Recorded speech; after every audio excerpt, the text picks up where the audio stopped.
We are a niche firm that focuses in water and wastewater. We have over 140 staff, and those are 140 people that are dedicated to the water and wastewater business. So all day, every day, we're doing water and wastewater.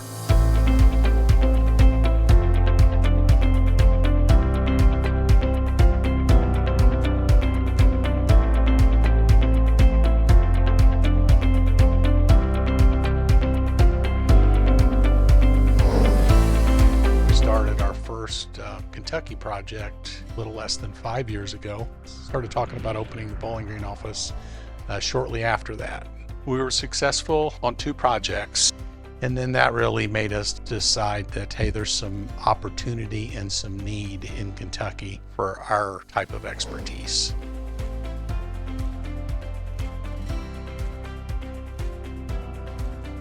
Jeff Lashley and myself are the 2 most seasoned here. Jeff is a former city engineer for Bowling Green, and then I have over 30 years experience in the water wastewater industry. Then we have Travis Harper, who's one of our more promising professional engineers with Commonwealth, 2 EIs, and a new designer that we've hired as well. People that do modeling, wastewater treatment plant process work, stormwater and water, and those people are experts in their field and do that day in and day out, not only the design side, same thing for the regulatory side and the compliance side and the funding side, which I think sets us apart as having experts in those areas. And that's one of the reasons why we immediately said, well, we have to develop those relationships with the Kentucky Division of Water, with the compliance people throughout the state, with the funding people throughout the state. And there's a lot of different funding options in Kentucky, even more than other states, and those relationships are established and are blossoming, and we're able to